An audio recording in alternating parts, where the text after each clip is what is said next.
Su sustancia está hecha de evocación, recuerdo, rememoración y de lo que toma del porvenir. Porque es una parte fundamental de nuestra identidad. Somos nuestra memoria. El programa del INA que nos lleva de viva voz con los especialistas. Muy buenos días, esto es Radio INA. Me encuentro en la conducción, soy Salvador Rueda. La Secretaría de Cultura y el Instituto Nacional de Antropología e Historia los invitan a acompañarnos en la emisión de la serie Somos Nuestra Memoria. Contamos hoy con la presencia del historiador Pavel Navarro, quien nos hablará de la invasión a Columbus y la expedición punitiva contra Pancho Villa, acontecimientos que cumplen un siglo este año. Bienvenido, maestro Pavel Navarro, ante nuestros micrófonos. ¿Qué tal? Buen día. Vamos a comenzar, Pavel. Yo siempre he tenido la idea de que tanto la invasión a Columbus como la expedición punitiva acaban siendo episodios de una suerte de historia marginal.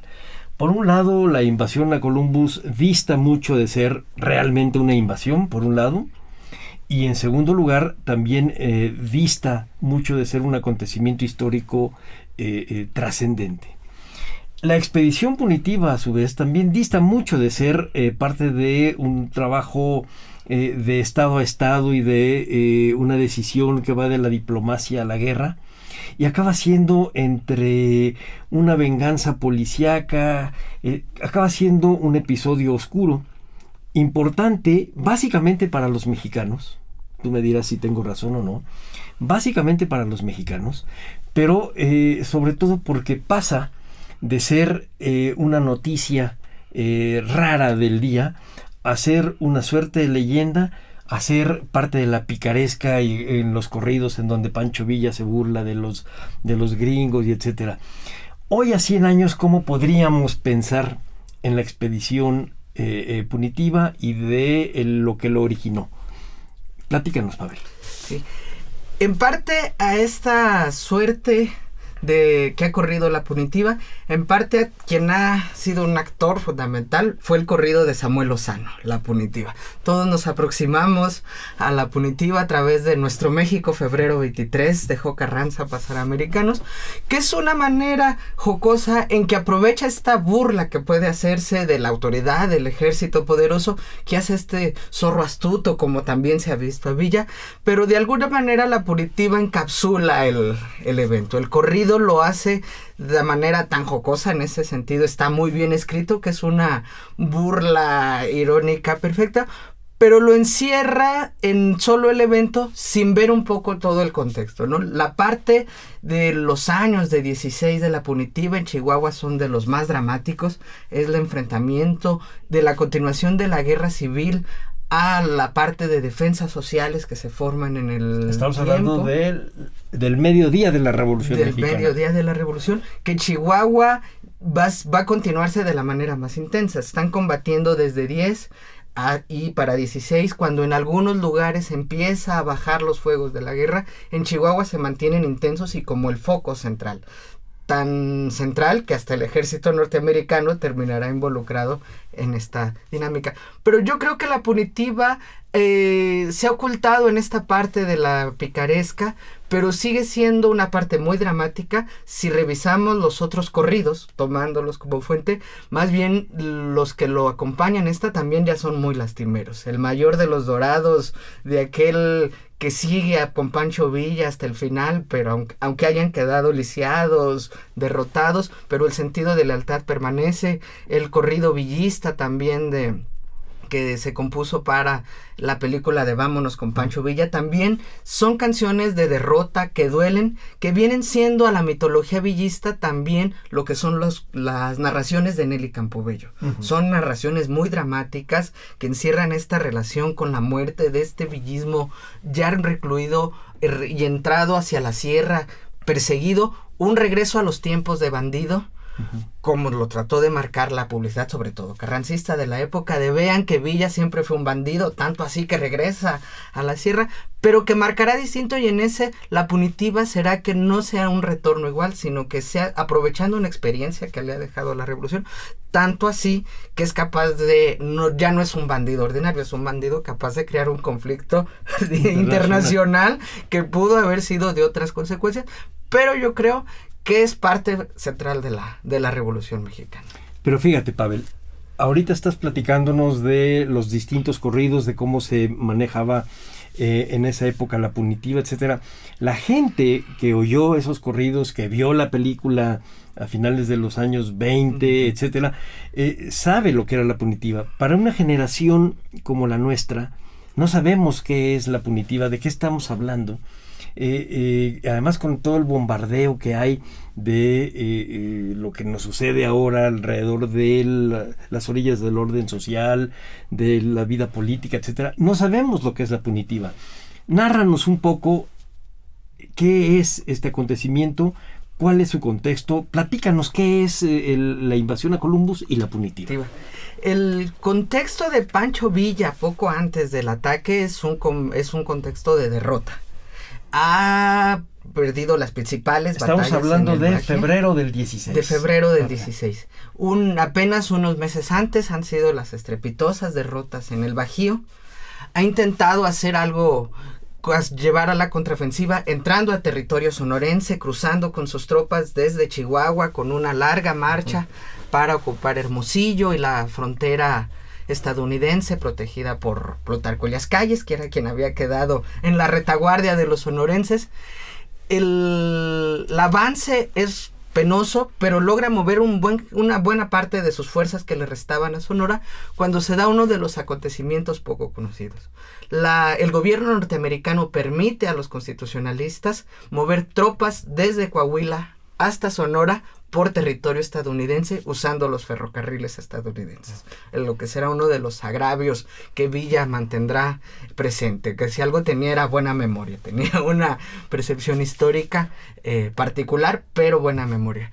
Cuando está a punto de tomar Agua Prieta, las tropas carrancistas refuerzan a la guarnición. Incluso también se habla de los reflectores que fueron usados desde el lado norteamericano para iluminar el campo de batalla. Después de eso es capaz de avanzar hacia Hermosillo, también está a punto de tomarlo, de hecho lo toma en unas horas, pero con la llegada de refuerzos tiene que replegarse a Chihuahua, lo que hará una marcha todavía más difícil, y ya es cuando se disolverá en diciembre de 15 la División del Norte. El gran ejército, los restos que quedaban, es finalmente disuelto para remontarse con su gente a la sierra. Los intelectuales urbanos que alguna vez lo acompañaron en la zona de clase media de Chihuahua se van al exilio a los Estados Unidos. Inclusive alguien que se ha retirado desde hace unos meses en buenos términos es Felipe Ángeles, quien se ha marchado al exilio a San Antonio, Texas. Pero esto nos hablará de este Villa que se remonta a la sierra, donde las fuerzas constitucionalistas toman Ciudad Juárez, toman Chihuahua, pero a partir de este ambiente tan hostil, tan negativo, es capaz de idear una estratagema que se puede pensar atrevida, impensable, pero sabiendo que en ese momento era poco lo que tenía que perder, como es el ataque a Columbus. Incluso unos meses antes, en enero de 16, se da lo que es la masacre de Santa Isabel, dirán los estadounidenses, que es un tren que va hacia los enclaves mineros. El general Treviño ha concedido garantías a los estadounidenses que Villa está tan reducido que Chihuahua es pacífico y pueden reactivar las actividades mineras. El tren se va remontando en la sierra cuando es sorprendido por Pablo López, uno de los generales villistas. Baja a todos los norteamericanos y son fusilados en el acto. Se salva un norteamericano que se esconde abajo de uno de los vagones, y es que contará la historia, de tal manera que ya las relaciones de Villa con Estados Unidos, que durante mucho tiempo había cuidado, si alguien había cuidado las relaciones es Pancho Villa. Le había tocado la batalla de Ciudad Juárez en 11, donde los conflictos de que si las balas caen en territorio estadounidense, él mismo había tomado Ciudad Juárez con el tren de Troya sin disparar una bala del lado norteamericano. Había salido a enfrentar a los huertistas a Tierra Blanca porque como el responsable de la ciudad no podía cuidar todas las responsabilidades que implicaban las balas y morteros hacia El Paso, de tal manera que sabe que en ese momento ya la relación es mala, los estadounidenses han dado el reconocimiento a Carranza, le han jugado la pasada de los trenes por territorio norteamericano, y también ya Pablo López, ahí no estuvo Pancho Villa, es el momento en que las guerrillas se dispersan, ha asesinado a estos ingenieros mineros norteamericanos, de tal manera que ya para Villa hay poco que perder y sí algo que ganar con el ataque a Columbus. ¿Qué era Columbus? Columbus era un puesto fronterizo, era un pueblo muy pequeño que cuida la frontera, tenía un banco, tenía unos almacenes con los cuales se surtían a ciertas rancherías pequeñas de la localidad, pero lo que tiene es un campo militar también. El campo Furlong, que tiene una capacidad para unos 300 soldados, pero las propias descripciones de los soldados norteamericanos desplegados en Columbus es que había muy poco que hacer, era un puesto fronterizo perdido en la frontera. Las narraciones de ellos mismos son bastante ácidas, es un caserío con adobes, madera, donde los soldados se hundían hasta las rodillas en tierra, lleno de mezquites, cactus y víbora de cascabel. Las frases de uno de los tenientes es con muy poco que hacer, con mucho tiempo para hacerlo. Eso era Columbus, y ese es el lugar a donde Villa decide golpear. Sí. En ese caso, las presiones sobre la intervención norteamericana en México, los empresarios estadounidenses siempre pues estuvieron presionando para una intervención. Ya lo habían hecho en Veracruz. Cuando Wilson se retira de Veracruz, la política petrolera de Carranza en 16 se perfila como que se va a actuar sobre las viejas concesiones petroleras, que no eran concesiones, eran propiedad, lo que había dejado el porfiriato. En Chihuahua también hay una fuerte presencia de inversionistas estadounidenses, tanto en los ferrocarriles, en la minería y en una incipiente industria forestal que se empieza a declarar, que empiezan a presionar por la intervención. Villa sabe que atacando una población estadounidense como es Columbus, por más pequeña que sea, y un campo militar, la reacción estadounidense será la de la invasión.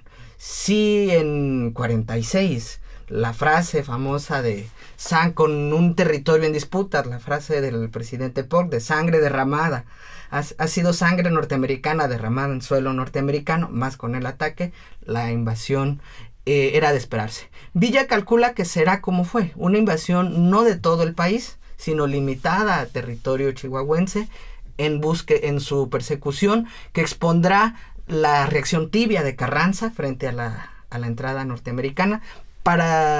Para Villa, más que reacción tibia, será un contubernio total, un permiso de Carranza en su persecución, pero confía en que, eso sí, siendo un bandido de años de experiencia, nadie conoce como él no lo iban la a Sierra agarrar. de Chihuahua. Déjame volver a ubicar a nuestro público en tiempo y espacio. En noviembre del 14 salen los norteamericanos de Veracruz. Todo noviembre del 15 está Carranza en Veracruz. En febrero del 15 de 16 también está Carranza ya gobernando. De hecho, el gobierno de la Convención Revolucionaria está de salida. Camina hacia Toluca, camina hacia Cuernavaca, camina hacia Jojutla para su disolución. Estamos realmente ante la consolidación del constitucionalismo como el grupo triunfador de la revolución, por un lado.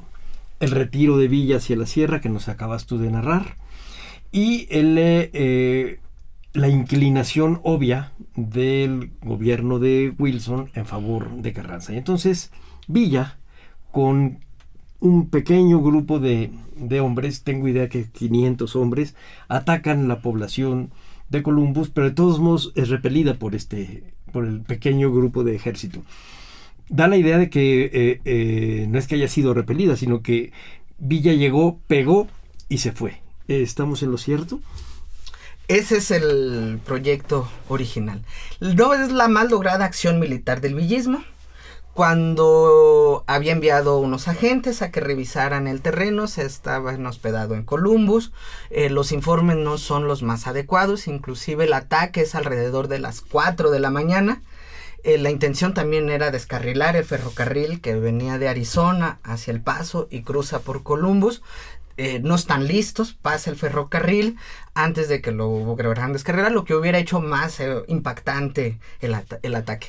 De estas cosas curiosas, en ese momento quien va en ese ferrocarril es Luis Cabrera. Luis Cabrera pasa entre Arizona y El Paso, se salva de haber sido descarrilado y apresado por los villistas. Que hubiera sido fusilado. Hubiera sin sido duda. fusilado. Si alguien había sido el promotor del discurso de tachar a Villa como la reacción, como los reaccionarios en esta etapa entre guerra civil, entre los revolucionarios, es Cabrera quien arma el discurso ideológico del constitucionalismo.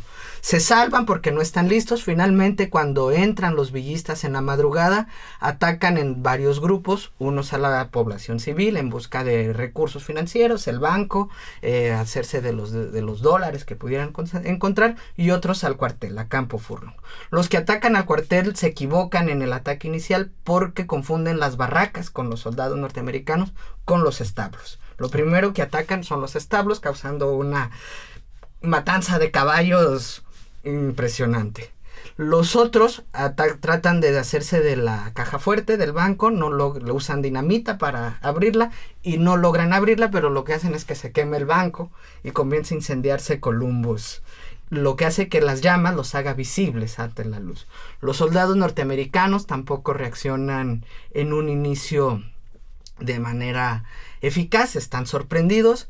Es hasta alrededor de las 7 de la mañana cuando ya logran ubicar sus metralletas, usar los fusiles de muralla para repeler a los villistas, que a las 7 de la mañana salen en retirada con una pérdida considerable. De las fuentes hablan de alrededor de unos 70 a 100 hombres. Principalmente son fuentes norteamericanas, por lo que yo creo que están un poquito infladas. Sí, porque bueno, se supone que Villa entra con 500 hombres. Con 500 hombres. Si le matan entre 50 y 70, estás hablando de un 10%, que para una estrategia de golpe de mano es una pérdida muy alta. Sí, se puede reflejar un poco en los villistas que quedaron en Columbus, por eso que quedaron 7. 7 villistas que fueron apresados en Columbus. Entonces, entre los 7 que quedaron atrás, a la mortandad de 70 a 100 es como muy, muy disparejo, y más con la mala reacción del ejército estadounidense. Con estos 7 villistas sucede algo que marcará un poco el espíritu de venganza que se sentirá en Columbus. 7 quedan atrás a espera de juicio, son acusados de asesinato de civiles norteamericanos, que mueren 17 civiles, más otros tantos soldados, unos entre 15 soldados estadounidenses. Estos villistas son recluidos a espera de juicio. Esto es en marzo de 16. Su juicio será en junio de 16, pero en el Inter se mueren 2 de inanición. Eso no quiere decir las condiciones en que fueron recluidos los soldados combatientes villistas en Columbus y el espíritu de venganza que se sintió sobre ellos aún desde antes de llevar a juicio. Los que llegaron a juicio fueron ahorcados. ¿En dónde los tuvieron presos, Pavel? Primero en Columbus, en la oficina del sheriff, y después fueron pasados a Deming, Nuevo México, una población un poco más al norte, pero al momento del juicio fueron retornados a Columbus, donde se celebró un juicio popular con un jurado imparcial, que de imparcial haber sido los agraviados en ese momento, era casi esperable que los fueran a colgar. Los intentos del abogado defensor nombrado oficio era que se moviera de Columbus a otra jurisdicción de Nuevo México, pero de entrada nunca se logró el cambio de sede. Bueno, el día de la entrada a Columbus, la madrugada de ¿qué día es? Es la madrugada del 9 de marzo de 16. Y la expedición punitiva comienza. La expedición punitiva se tarda 15 días en regresar. Para el 25 de marzo es cuando ya está montada. La madrugada del marzo, los norteamericanos, ya que logran repeler a los villistas, tratan de armar una brigada de persecución. Cuando llegan a los establos, lo único que encuentran, por fortuna del villano, es que no hay caballos. Se han muerto todos. Y el mayor Tompkins avanza unos cuantos kilómetros persiguiendo a los villistas. Cruza territorio mexicano, pero lo ve muy complicado y decide regresarse. La crónica de Tompkins es lo que nos da idea de que las cifras de los bajas villistas están un poco infladas, porque él dice: perseguí a los villistas con mi caballería ya que pude alzarme y maté 29 villistas más. Y luego dice, pero ya no pude seguirlos porque mis caballos empezaron a cansar. Eran a las 10 de la mañana. Entonces esta crónica de Tompkins es la que nos da pues, sí ha sido seguida por otros militares que dan una idea de que Tompkins más bien como casi toda memoria es una coartada que justifica la acción. Entonces esto fue muchas veces la fuente norteamericana, pero un tanto inflada. Muy bien, tardan 15 días en reaccionar para seguirlo. ¿Por qué se llama expedición punitiva? En este caso, se trató desde un principio de blanquear el término invasión, intervención, por parte del presidente Woodrow Wilson, un ave rara dentro de la política norteamericana. Una vez que se conoce el ataque, que el telégrafo hace que circulen las noticias rápidamente, que los fotógrafos llegan del Paso, inclusive quien ha sido uno de los principales fotógrafos del villismo, Otis Altman, quien toma la fotografía famosa de Álvaro Obregón, Villa y Pershing en el puente internacional de Ciudad Juárez El Paso, llega a Columbus, otro fotógrafo, Walter Horne, también llegan y empiezan a tomar las fotografías del centro incendiado. Si uno las ve, las fotos antes y después, pues Columbus no cambió mucho. Era tan era que solamente tiene un poquito más de humo que sale, sí. Pero sigue siendo un pueblito. La reacción del presidente Wilson tiene que ser ya presionado por su opinión pública, que busca venganza inmediatamente, es la de la intervención. El 10 de marzo, al día siguiente, emite la declaración en que una fuerza suficiente será enviada a México para atrapar a Villa vivo o muerto. Las caricaturas también de los retratos que nos sirven para presionar el sentido político de la época es que ya presionan que el tío Sam tiene que cruzar a México, a atrapar a Villa, a poner orden, porque los mexicanos tienen años en guerra, en revolución. Sí, las caricaturas son con un estereotipo bastante racista, bastante de esta superioridad vista desde los Estados Unidos, en que el mexicano sigue siendo sucio, un bandido, un desarrapado. Y combinado con esta actitud del presidente Wilson de que tiene que ser educado para dirigirse y para llevar a la república a una democracia norteamericana. Bueno, vamos a poner nada más un pequeño paréntesis. Wilson, un año después, está intentando llevar por un camino que fracasa finalmente, que es un camino de diplomacia limpia al final de la Primera Guerra Mundial y el inicio de la Sociedad de las Naciones para volver digamos, civilizada la discusión en el mundo y evitar nuevamente una guerra. Tan fracasó que la Segunda Guerra se da unos pocos años después, pero nos perfila un poco de quién es Wilson. No es un hombre especialmente violento, sino más bien es ultracivilizado y muy sensible a la opinión pública. Entonces, eso hace entender que hubo una expedición punitiva, pero también hace entender que no le dieron tantas ganas de hacerse propaganda.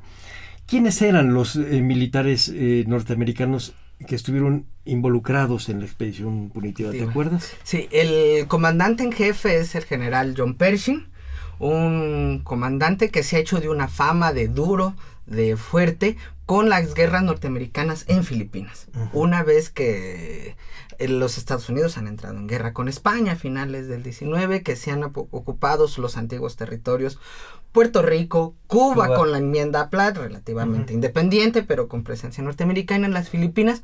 Pershing hace en Filipinas una guerra de contrainsurgencia, como llaman los militares, contra la población civil, es muy violento en Filipinas, persiguiendo al guerrillero Aguinaldo en las Filipinas. Ahí tiene toda la autorización del alto mando norteamericano, era otro presidente, era Teddy Roosevelt, y el gran garrote que le da todas las facultades, de tal manera que Pershing se ha ganado de una fama, de un prestigio militar y también un mote, Black Jack, el cual lo gana por la dirección de regimientos afroamericanos. Sí. En un ejército racialmente segregado como era el norteamericano de principios de siglo, hay destacamentos de blancos, hay destacamentos de negros, la oficialidad por supuesto es blanca, y se ha hecho de este mote.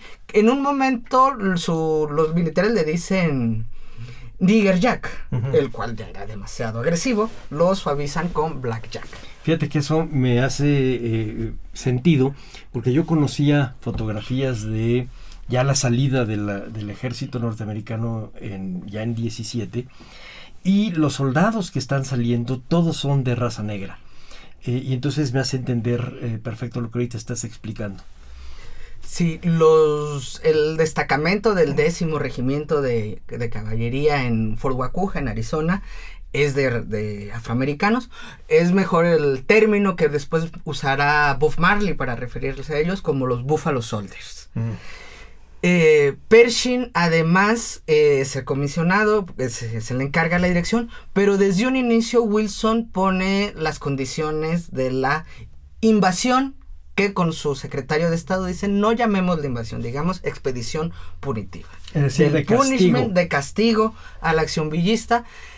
Y las declaraciones son de: se enviará una tropa a México, pero no se trata de una invasión, no se trata de intervenir en el curso de la revolución, no se trata de intervenir en la política mexicana, pero igual ahí van los 10,000 soldados al territorio mexicano. Entran primero unos 5,000, después otro tanto, pero las instrucciones son a Pershing son de entrada no contra insurgencia, contra la población civil. Lo que entres en Chihuahua, págalo en dólares de plata, en dinero constante, no cometas pillaje, sé moderado, no te enfrentes con las tropas carrancistas. Y él mismo se empieza a quejar, Pershing. En eso sí tiene un sentido muy diplomático de no enfrentarse con sus generales. Y voy en persecución de Villa, y si Villa migra hacia el sur, a Guatemala, a territorio zapatista, yo lo puedo ir a perseguir hasta allá. La respuesta del alto mando es: pues ya veremos. Villa no sale hacia el sur, se queda en territorio chihuahuense, pero las complicaciones de la punitiva harán que poco a poco se quede encerrado. Pershing notará que sí hay ciertas poblaciones, sobre todo las más cercanas a la frontera, que lo reciben, y cuando, después de años de guerra, y una vez que también Carranza poco tiempo antes ha emitido el decreto desde Veracruz, lo emitió desde 14, donde declara que todos los billetes emitidos por el gobierno de Chihuahua quedan nulos. No lo pudo aplicar hasta que ocupó Chihuahua, pero de un día, cuando la llegada de los carrancistas, todo el circulante villista emitido que la gente tenía dejó de valer nada. Todo lo que valían eran los billetes carrancistas que no habían llegado todavía a Chihuahua. De tal manera que a ciertas poblaciones que sí fueron pagados por la tropa norteamericana en dólares constantes y sonantes, uno de ellos es más claro, Namiquipa, porque es donde instalan a un lado en Colonia Dublán el cuartel, van a ser bienvenidos por ciertas poblaciones que habían pasado años. O sea, aceptaron la entrada de la punitiva por el dinero que les en este generaba. caso, okay. Sí, y por ser la más cercana a la frontera. Son en las que les llegaron los 5,000 soldados, también en parte de prudencia, cuando las tropas mexicanas no reaccionaron, las constitucionalistas se repliegan. Hay ciertos mensajes muy claros, sobre todo a las fuerzas militares que no están en Chihuahua. Está el telegrama de Carranza a Plutarco Elías Calles, en Sonora, donde le dice: si las tropas norteamericanas entran por su territorio, replieguese hacia el sur y destruya todas las vías del ferrocarril que encuentre para dificultar. A Cándido Aguilar en Veracruz: si las tropas norteamericanas llegan a Veracruz, prepárese para enfrentarlas, y si es necesario, queme los pozos petroleros para en el repliegue. A Luis Gutiérrez, que está en Ciudad Juárez, y a Gabriel Gavira, que están en la zona, les dice: si las tropas norteamericanas entran por su territorio, que es por donde van a entrar, donde se veía, prudencia y moderación, y hagan un repliegue retirado hacia el sur para no provocar enfrentamientos. ¿Gavira estaba entonces en Sonora en ese momento? Gavira está en Ciudad Juárez, ¿sabes? Quien ha estado combatiendo al villismo. Incluso Gavira ha recibido ciertas informaciones que Villa puede atacar alguna población fronteriza, que se prepara un golpe del villismo, manda ciertas informaciones, pero no es escuchado por la guarnición militar de Chihuahua, por la jefatura, tal vez porque eran difíciles. Cuidar una frontera entre México y Estados Unidos siempre ha sido difícil, más en 1916, y aunque él tiene los informes de un ataque, es muy difícil que lo puedan evitar. Además de Pershing, ¿quiénes más estaban, Pavel? Quien viene como su asistente de campo será George Patton, es su teniente, un joven que en la famosa foto del puente está a un lado de Pershing con una sonrisa a flor de piel.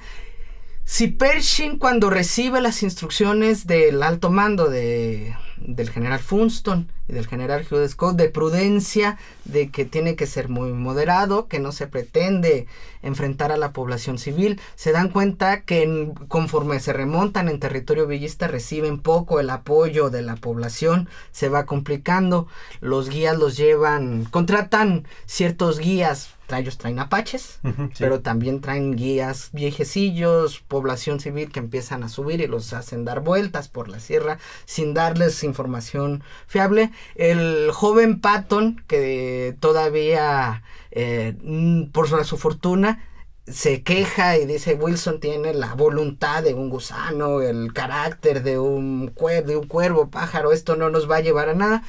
En cambio, Pershing es mucho más prudente. Se está viendo que la punitiva no avanza mucho, pero nunca emitirá una queja tan frontal como la hace Patton, que para su fortuna no es ahí un alto mando, todavía es un asistente y no pasará a oído de los mayores. Pero el que es bocón a los 20 años sí, va a ser bocón en la Segunda Guerra, a pesar de que ya le dan el comando de las fuerzas de la Segunda Guerra, su bocaza lo hará que le quiten y se le nombra a Dwight Eisenhower, también un joven militar que en este momento está en la reserva. No le toca entrar directamente a territorio mexicano, pero es de las fuerzas que está a la expectativa en la zona fronteriza.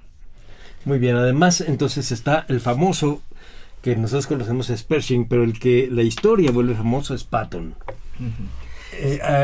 Hugh Scott queda ya relegado, ya además era un hombre grande. Y tengo idea que la relación que había tenido con Villa, que había sido buena, lo tenía un poco en sospecha de que no lo persiguiera como debía ser. ¿Es cierto eso, Pavel? Sí, tenían una muy buena relación. Se había, incluso en las épocas del apogeo militar del villismo, Villa había ido a Fort Bliss a comer con Pershing, pero más bien es las directrices de la estrategia militar enviada por el Departamento de Estado. Más bien los que impiden una persecución realmente efectiva están en Washington. Pershing solicita permiso de hacer contrainsurgencia. Él podía ponerse un poco despiadado. Incluso es un Pershing ya en su esplendor militar, pero que también fue marcado por la tragedia. Pocos meses antes, en 14, su familia se ha trasladado al Paso y un incendio consume que en Estados Unidos son estos incendios en que las casas de madera arden rápidamente y fallece la esposa y 3 de sus hijas. Incluso solo sobrevive su hijo. Entonces la relación con Villa podía marcarlo, pero también es un general ya que ha demostrado que puede ser muy violento con la población filipina, que ha sido también, ya lo marcan como un poco amargado después de esta experiencia, pero también lo muestran que sabe hasta dónde llevar su carrera, tanto así que pese a la frustración después de 10 meses de estar en México y no encontrar a Villa, nunca emite un mal comentario sobre sus jefes. Tanto así que es premiado con la dirección de las tropas norteamericanas que después irán a la Primera Guerra Mundial. Muy bien, vamos a detenernos un momentito aquí para recordarle a nuestro público que el tema de esta plática es la invasión a Columbus y la expedición punitiva contra Pancho Villa, pero también un poco explicar los contextos y las circunstancias que poco conocemos, los que no nos dedicamos a este periodo y al villismo, que conocemos muy poco. Hemos oído mucho, pero sabemos muy poco en realidad de la trama que arma esta compleja tela diplomática, militar, guerrera y hasta política, económica, que está alrededor de la expedición punitiva. Nuestro invitado de hoy es Pavel Navarro, a quien le agradecemos su participación. Y continuamos. Pavel, muy bien, tenemos a un Pershing que es un militar pundonoroso que acaba de pasar por una tragedia personal, que tiene una carrera pues para lo que son los estándares militares norteamericanos es exitosa, fuerte, duro, es un hombre rudo en el mediodía del imperialismo norteamericano, que finalmente después de la expedición punitiva irá a Europa a confrontar a los alemanes en la Primera Guerra Mundial. Pero mientras acá tenemos a Pancho Villa metido en la sierra. ¿Qué está haciendo Villa entonces? Todo parece indicar que hace una retirada.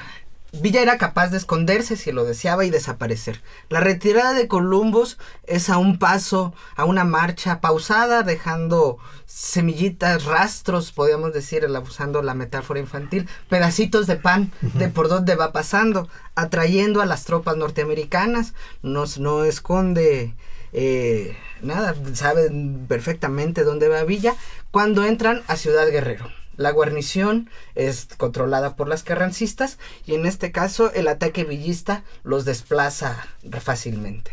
De estas cosas en que el destino y la fortuna juegan a veces en algún momento dado, cuando ya la batalla ha terminado, han desalojado, una bala hiere a Villa en la rodilla.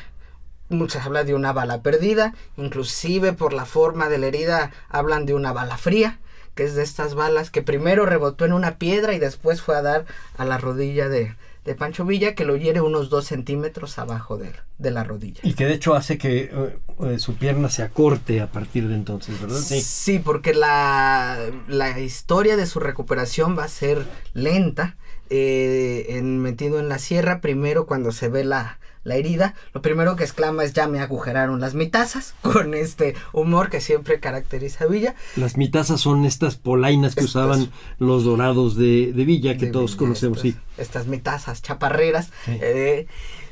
Y cuando se ve, también detectan que la bala no sale, pero en ese momento, con las tropas norteamericanas persiguiéndolo, con los carrancistas que saben que Villa está herido, lo que tiene que hacer es dispersar a su tropa y les dice: nos vemos en 3 meses, el 1 de julio, esto es el 27 de marzo, apenas cuando venía planeando la retirada, donde planeaba los lugares para emboscar a los norteamericanos, a los carrancistas. Y cuando se ve la herida le dice: nos vemos en 3 meses, el 1 de julio, en San Juan Bautista, Durango, para volver a reagruparnos. Él tiene que subir a la sierra, y hay sus años de bandido conoce una cueva que muy poca gente conoce, que se llama la Cueva del Coscomate.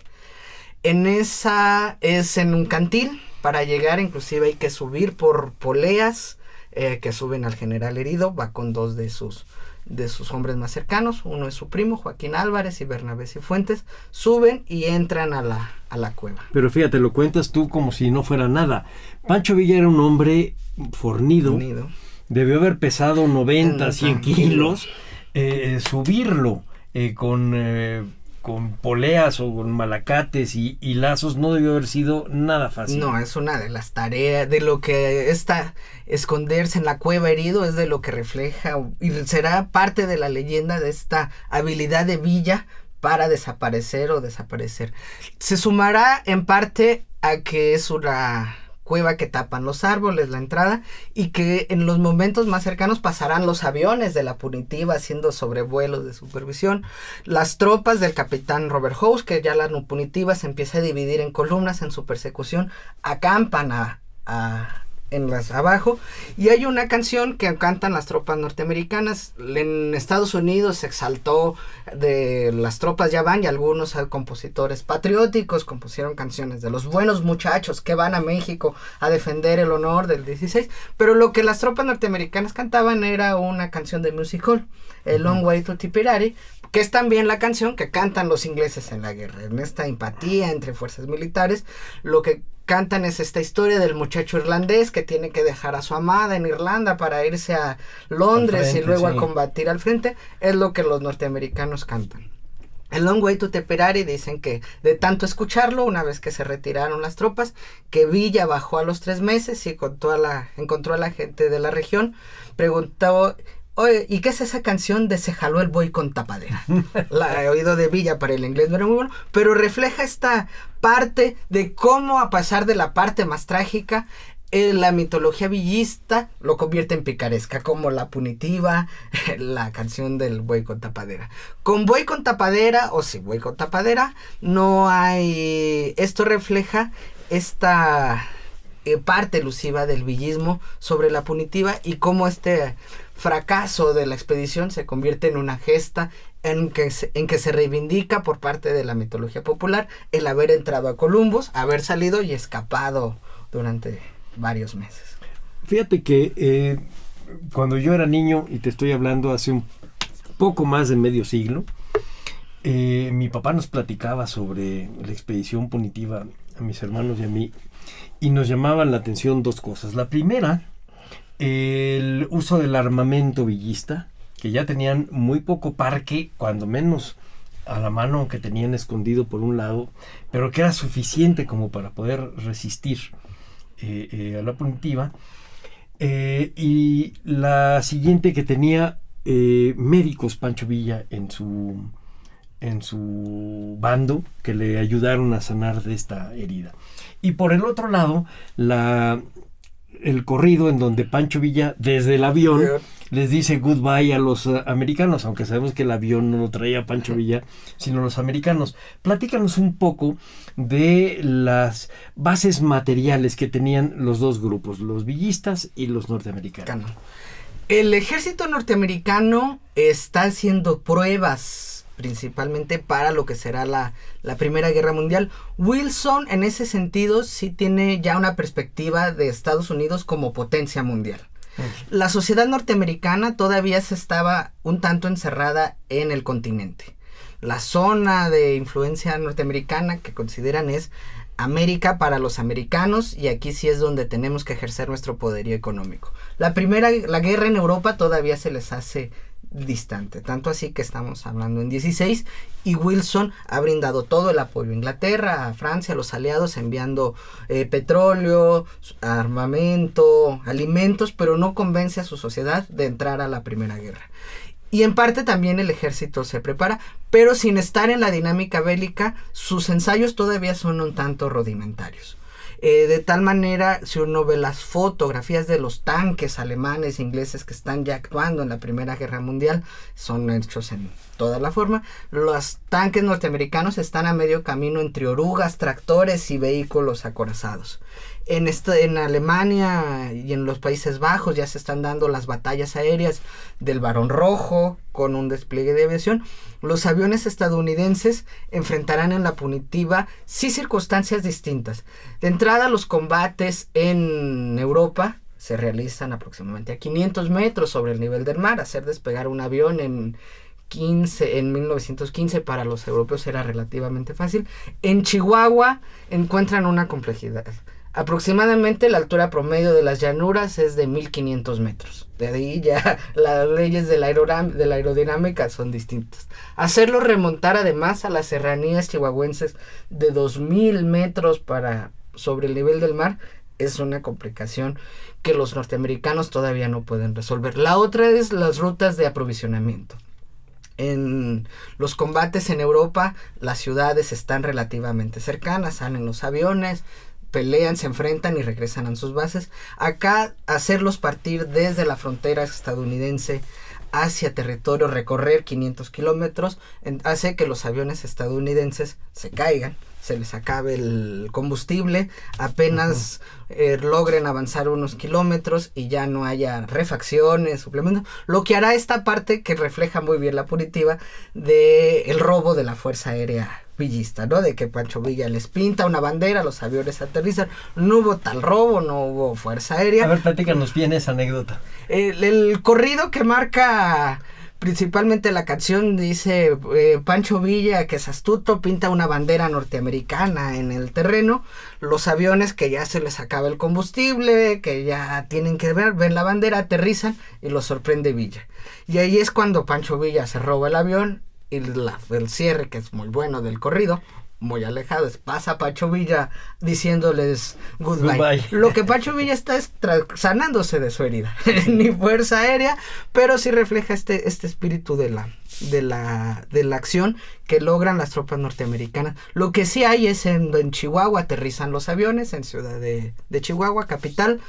Un avión en ese momento es un espectáculo digno de que apreciar. Salen todos los mirones chihuahuenses a observar, pero también en un sentimiento comienzan a hacer el sabotaje. Los pilotos son dos, bajan en Chihuahua, van a ver al cónsul, pero mientras tanto pues se le afloja todo tornillito que se puede encontrar. Las alas tienen recubrimiento de tela que también son quemados con cigarro, y al momento en que van a despegar, pues los chihuahuenses los bombardean con palos, tomates, lo que encuentran a la mano, y hace que los aviones pues se estrellen y tengan que los pilotos ir a refugiarse. Seguían queriendo más a Villa que a los que habían entrado. Más a Villa. Y la parte de los médicos, sí, cuando sube a la sierra, en ese momento no tiene más que los conocimientos rudimentarios de hierbas, de analgésicos, de ciertos desinfectantes naturales que pueden ayudar, pero cuando baja a ya los 3 meses, el 1 de julio, encuentra un enfermero de su confianza, de origen italiano, Pascual Cesaretti, que lo que hace es una limpieza y extraer pus. Se había limpiado, pero la infección continuaba, había tenido fiebres que se le bajaron en la estancia en la cueva, pero lo que hace es limpiar un poco y extraer pus. Esta es esta parte. Ahí Villa, una vez que desciende, que vuelve a juntar sus hombres, es capaz de armar una campaña militar exitosa en el otoño de 16, pero la cirugía que hacen en Parral el doctor José de Lille para extraer la bala no es hasta el 5 de noviembre de 16. Es decir, para ese entonces logra juntar a sus hombres, ocupa buena parte del sur de Chihuahua, entra a Parral en una ocasión, toma la ciudad de Chihuahua en una típica estratagema villista, metiéndose la noche del 15 de septiembre, cuando la guarnición estaba lista para dar el grito. El gobernador Treviño se estaba poniendo el traje de gala, de repente se da cuenta que los villistas ya están en la ciudad, han tomado la prisión, liberado a los presos, y el gobernador sale, gobernador militar, hasta los cerros cercanos donde tenía instalada la artillería, para cambiarlo hacia el centro de la ciudad. Treviño cambia la artillería y comienza a bombardear Palacio de Gobierno en Chihuahua.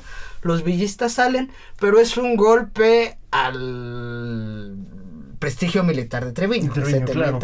Por lo cual es sustituido por un general que se ha hecho de una fama muy fuerte en Durango, persiguiendo a antiguos villistas en Cuencamé, como es Francisco Murguía, combatido a Calixto Contreras, tanto así que incendia Cuencamé por completo, pero es enviado a combatir a Villa, Chihuahua. Pero se toma sopavos. Tanto así que Villa, la primera toma es el 15 de septiembre, el 22 de noviembre es capaz de tomar otra vez Chihuahua, con Treviño todavía en como jefe en la plaza, donde ya mejor organizado no solo es una toma efímera, sino que es capaz de hacerse de los trenes constitucionalistas carrancistas de Chihuahua, de artillería, y con eso salir a enfrentar a Murguía, que viene de Torreón, y en un enroque Villa ocupa Torreón la Navidad de 1916. Son de estas cosas que luego se hacen paradójicas. La Navidad de 16 Villa la pasa en un hotel en Torreón, cenando en el mejor hotel de Torreón, con de estas cosas que siempre se ligan a la mitología villista. Siempre se considera que es como un borracho pendenciero. No tomaba alcohol y entre sus tropas trataba de imponer una disciplina en que no se tomara. Sí, él era abstemio. Se supone que hasta que ya estuvo en Canutillo empieza él a tomar anís. Y nada más. Pero déjame, te quiero preguntar una cosa y armar un poco un contexto. Estos golpes de mano de Villa, que eran muy parecidos a los de la primera fase de la revolución, ahora tenían otra intención. Villa ya no estaba escribiendo para entonces proclamas ni decretos. Eso es lo que pierde en este momento. Ya el último decreto es en noviembre de 15. Envía todavía una carta en enero de 16 a Emiliano Zapata, donde lo convoca a que viaje al norte para atacar a Estados Unidos. Es decir, el ataque a Columbus no fue un acto irracional de venganza, sino pretendiendo llevar a esta parte de intenciones políticas revolucionarias. Pero por otro lado, el pretexto de los norteamericanos era tratar de acabar con Villa, o cuando menos debilitarlo, y entonces sí ponían aprietos a Carranza, que ya estaba preocupado por hacer la convocatoria al constituyente y porque los constituyentes primero fueran elegidos y después fueran reunidos para hacer las reformas a la Constitución, y mientras tanto todavía tenían la espina villista porque tenías a los norteamericanos adentro, y es hasta que convence Carranza y Obregón a los norteamericanos de que el propósito se había cumplido porque Villa estaba débil, que ellos empiezan a salir. Pero Villa seguía dando golpes de mano. Esta Navidad en Torreón era un golpe de mano. Entonces ellos decían, no, es que no está débil Villa, yo lo veo todavía cenando como si fuera el dueño del lugar. ¿Qué es lo que pasa realmente? ¿Cuál es el cálculo de Villa? En este caso, aunque se ha disuelto la División del Norte, el principal enemigo militar que ven los constitucionalistas, tal vez como un fantasma capaz de resurgir, es Villa. Y tanto así que lo demuestra. Por eso es que se doja esta primera entrada del ejército norteamericano. Si los norteamericanos lo atrapan, mejor. Carranza en ese sentido siempre fue muy hábil. Las declaraciones oficiales una vez que se da el ataque es condenar el ataque, solidarizarse con las muertes de civiles norteamericanos y plantear en términos muy precisos al gobierno, podemos llegar a un acuerdo para que las tropas norteamericanas entren a territorio mexicano a perseguir al bandido. Podemos llegar a un acuerdo es donde él siempre dirá, yo no di ningún permiso para que las tropas norteamericanas entren. No lo deja. Pero la declaración es lo que luego habría que ver a AP, a la prensa asociada en Ciudad de México. Será o tal vez es lo que AP quería escuchar, pero la reproducción es, damos el permiso para que las tropas cambia el podemos llegar a un acuerdo a estamos en la mejor disposición. Bueno, lo que yo entendía era que en la negociación que había llevado Obregón llevaba la propuesta de que pudieran pasar cierto número de kilómetros, etcétera, pero nunca lo aceptó en realidad Carranza, y efectivamente AP quiso oír eso. Ahora, mientras Villa está cenando en Torreón, en realidad en Querétaro y ya estás discutiendo la Constitución, ya discutiste el artículo 3, ya estás en plena efervescencia política.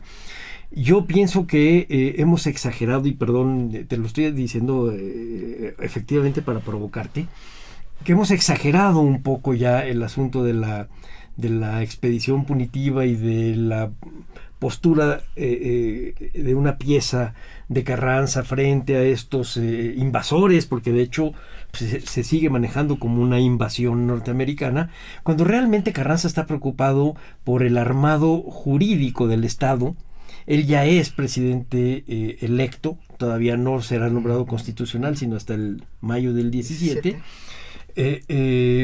Pero sí es ya un hombre que está hecho para el gobierno, está buscando cómo negociar con las alas más izquierdistas del mismo constitucionalismo y está preocupado por la Constitución. No está preocupado por Villa. ¿No crees que hemos exagerado un poco eso? ¿No crees que lo hemos hecho más legendario de lo que es, tratando de darle un lugar en la historia cuando es solamente una anécdota? Yo creo que más bien se ha separado la cuestión política de la revolución con la parte militar.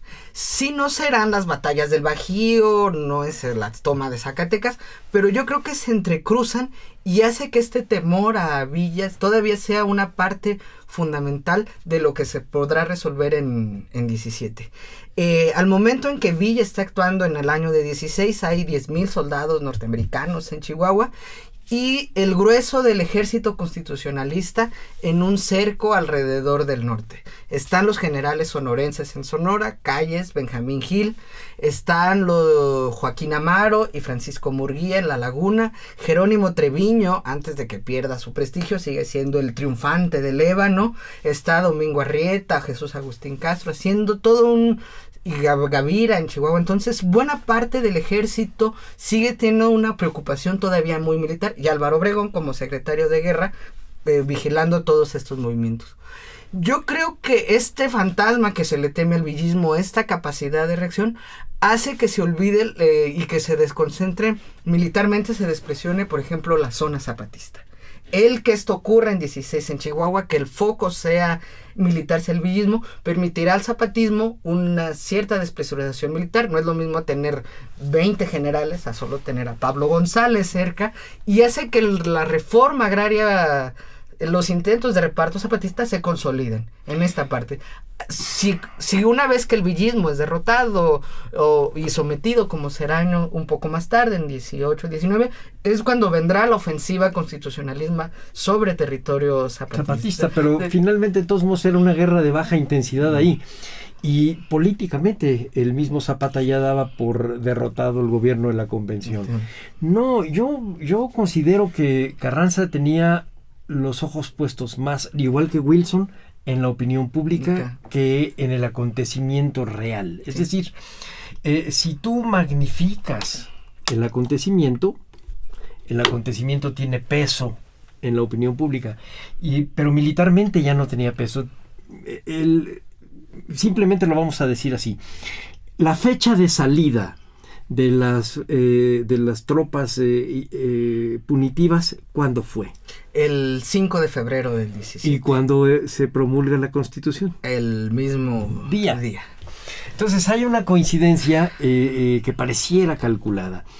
Y yo creo que es una coincidencia calculada.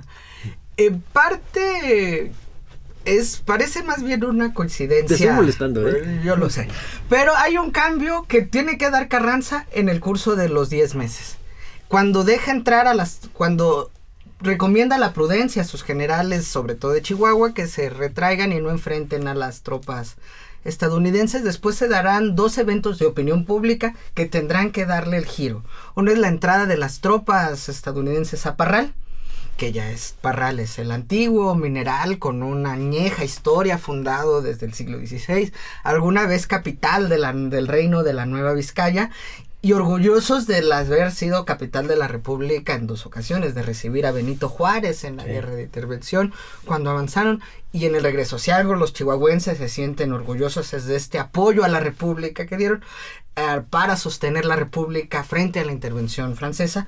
Cuando las tropas norteamericanas entran a Chihuahua, una cosa son las poblaciones fronterizas, la dinámica de frontera siempre es distinta, su convivencia con el estadounidense o del mexicano del otro lado es distinto. Cuando llegan a Parral, ya 800 kilómetros de distancia, con este sentido un tanto añejo, un tanto criollo también que tienen los parralenses, la profesora Elisa Grinsen, una vez que las tropas entran, exalta al jefe de la guarnición, José de la Luz Herrera, y lo que no hay hombres aquí en Parral. José de la Luz Herrera dice, bueno, es que es la moderación que nos han prendido, y ella es cuando exalta a la población chihuahuense, que se ha concentrado en balcones, en las plazas, a ver a las tropas, a rápidamente repeler a los norteamericanos. Chihuahua, como comentábamos, es una sociedad en armas, en guerra desde 1910, y todo el mundo tiene rifles, pistolas, piedras, y repelen a los estadounidenses que tienen que salir por piernas de Chihuahua. Esto creará un mensaje muy claro de que la opinión pública está cambiando y que Carranza tiene que cambiar.